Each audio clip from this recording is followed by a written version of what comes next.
우리 이제 지금까지 내용이 우리 지금까지 살펴봤던 누가복음 1장, 2장에 있는 내용들이거든요. 근데 이 내용을 보면서 우리 오늘은 이제 무엇을 좀 나누려고 하냐면 예수님이 탄생하시기 전에 천사가 누구에게 먼저 다가갔냐면 목자들한테 먼저 나타났어요. 그래서 목자들한테 먼저 이제 오실 메시아가 탄생하게 될 거라고 그 이야기를 했었거든요. 그 이야기가 누가복음 이제 2장 8절과 9절 말씀에 있습니다. 자, 이 말씀을 제가 한번 읽어드리도록 하겠습니다. 우리 뒤쪽에는 이 전기를 꺼주셔야 될 것 같아요. 네, 저 두 번째 거를 끄시면 돼요. 왼쪽에 있는 두 번째 거. 네, 그걸 끄시면 돼요. 네. 자, 너무 잘 알죠? 제가 이 공간에서 제일 오랫동안 살았기 때문에 너무 잘합니다. 전 하다가 음향으로도 소리 노이즈 생기면 제가 뒤에 가서 만지고 싶어요. 근데 제가 매트릭스가 할 수 없잖아요. 제 몸은 하나잖아요. 이거 막 이렇게 복제할 수 없다 보니까 뭐 그냥 하는 겁니다. 자, 그래서 우리 누가복음 2장 8절과 9절 말씀, 자, 함께 보도록 하겠습니다. 그 지역의 목자들이 밤에 밖에서 자기 양떼를 지키더니 주의 사자가 곁에 서고 주의 영광이 그들을 두루 비추매 크게 무서워하는지라. 보니 예수님이 탄생하시기 전에 천사가 누구에게 먼저 나타났냐면 목자들에게 먼저 나타났다는 겁니다. 그러면 왜 천사가 목자에게 먼저 나타났을까요? 그 이유가 크게 두 가지 이유가 있거든요. 오늘 그 두 가지 이유만 살펴보면 오늘 메시지가 끝납니다. 오늘 여러분이 놀라운 경험을 하게 되실 거예요. 요즘 최근에 우리 미션 리바이벌 교회가 주일 예배 드리는 이 시간을 보니까 거의 2시간 가까이 됐는데 오늘 그것이 반으로 줄어드는 놀라운 역사, 성탄의 은혜와 기쁨이 임할 줄 믿습니다. 할렐루야. 자, 그래서 이 천사가 목자들을 먼저 나타났던 두 가지 이유가 있는데 그 첫 번째 이유는 뭐냐면 구약에서 하나님 말씀하신 그 약속을 이루시기 위해서 주님이 먼저 딱 나타나십니다. 여러분 구약 성경을 읽다 보면 이 참 재밌게도 구약에 있는 인물들 중에서 목자를 업으로 삼았던 인물들이 많이 나옵니다. 여러분 기억나시나요? 목자가 업이었던 사람. 이 보면 아브람도 그때 당시 양떼를 치던 사람이었고요. 이 모세 같은 경우도 처음 태어나서 40년 동안에는 애굽에서 왕자의 삶을 살지만 그리고 난 다음에 그가 사람을 죽이고 난 다음에 광야로 뛰쳐나가서 미디안에 이드로를 사람을 만난 다음에 그 밑에서 이 사이로 있잖아요. 그러면서 40년 동안 뭐합니까? 이 양떼를 치게 되죠. 그리고 40년 동안 양떼를 치다 보니까 계속 보던 게 그 광야에서 그 양만 보고 양의 궁둥이만 보다 보니까 나중에 말까지 오늘의 정도로. 그리고 이 구약 성경에 다윗도 왕이 되기 전에 그가 하던 일이 뭐였습니까? 양떼를 치던 목자였죠. 또 얼마나 충성스러운 목자였냐면 양이 만약에 사자한테 붙잡혀 가면 사자를 잡아가지고 사자를 찢어 죽일 정도로 그 정도로 충성된 이 목자였거든요. 그런데 이 사무엘하 7장 8절 말씀을 보면 제가 한번 읽어드릴게요. 그러므로 이제 내 종 다윗에게 이와 같이 말하라. 만군의 여호와께서 이와 같이 말씀하시기를 내가 너를 목자 곧 양을 따르는 데에서 데려다가 내 백성 이스라엘의 주권자로 삼고. 자, 하나님이 이 다윗을 양을 치는 목장에서 데리고 와서 이스라엘의 왕으로 삼겠다는 겁니다. 여러분 이것은 1차적으로 다윗에게 이루어지는 이야기지만 또 이것은 무엇을 또 예표하고 있냐면 아브라함과 다윗의 자손을 통하여 이 땅에 태어날 예수님을 통하여서 바로 예수님이 이스라엘의 진정한 왕으로 온 만유의 우리 구주로 온다는 그 약속을 예표하고 있는 내용이거든요. 그래서 이 구약 성경에 이 많은 인물들이 이 양을 치는 이 목자의 일을 하고 있었는데 더 거슬러 올라가다 보면 이 아담과 하와의 아들이었던 이 아벨도 양을 치는 자였거든요. 그만큼 이 성경에는 이 목자를 업으로 갖고 있는 인물들이 많이 있었는데 그럼 당시 이 목자라는 직업 자체가 어떤 일이었냐면 많은 사람들이 목자 일을 하고 있었지만 이 목자의 직업 자체가 이 비천한 일이었거든요. 그러니까 사람들이 이 목자라고 하면 그냥 좀 이렇게 사회적 신분이 좀 떨어져 있는 그 같은 일들, 그 일들이 바로 목자였습니다. 근데 이스라엘 사람들에게서 그래서 목자라고 하면 느껴지는 정서가 뭐냐면 하찮은 일을 하는 사람들, 비천한 직업을 갖고 있는 사람들, 이것이 당시 유대인들이 갖고 있었던 이 목자라는 직업에 대한 이 정서였습니다. 근데 이것이 많은 사람들이 있는데, 근데 천사가 예수님이 탄생하기 전에 목자에게 먼저 다가갔다는 것입니다.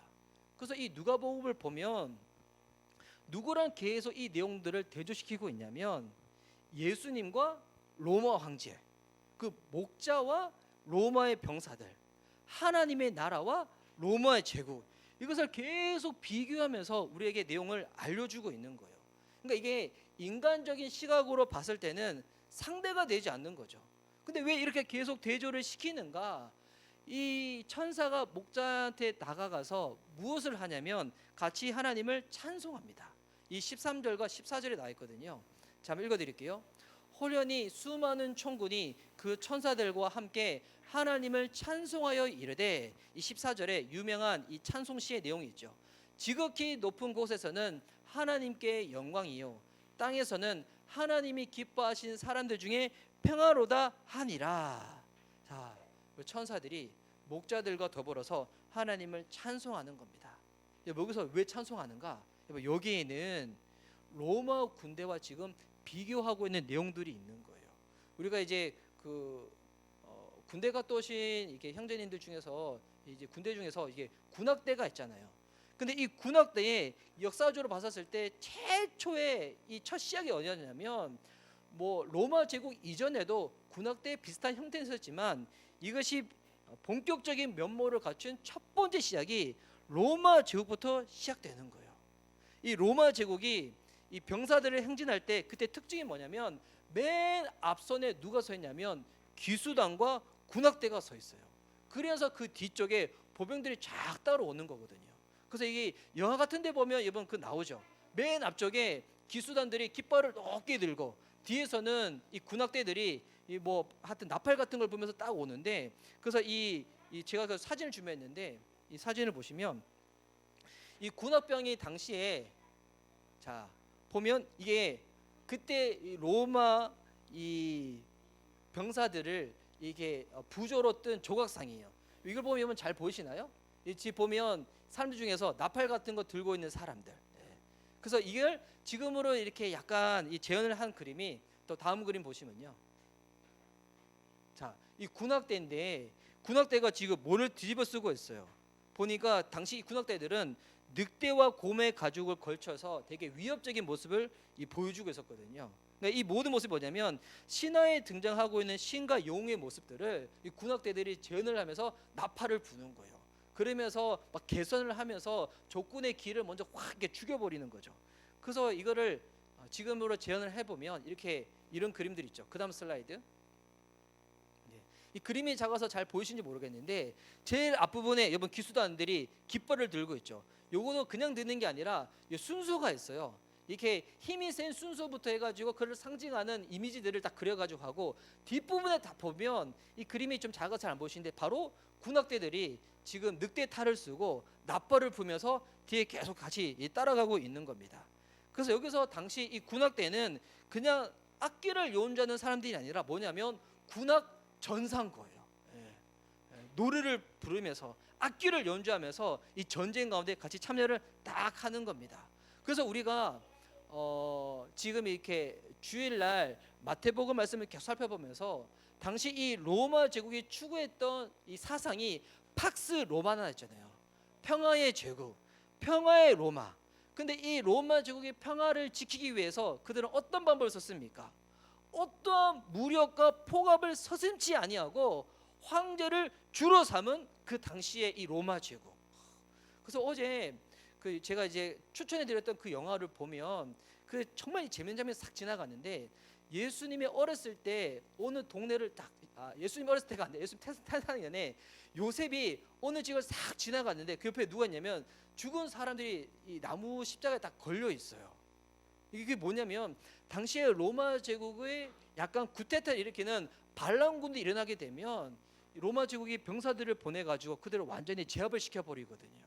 그러니까 로마 제국의 평화는 겉으로는 평화지만 그 속의 내용은 무엇인 거예요? 무력과 폭압으로 이루어지는 거예요. 그리고 로마 황제를 당시 뭐라고 부르냐면 주라고 불렀거든요. 주라는 헬라어 단어가 퀴리오스라고 해요. 근데 당시의 주는 로마 황제한테만 붙일 수가 있는 거예요. 그래서 이 주가 헬라어로는 퀴리오스, 그리고 이제 히브리어는 아도나이라고 부르는 건데, 그런데 그래서 로마 황제가 주이시다, 이거를 시저 이드 로드, 영어로 하면 그렇게 되는 거죠.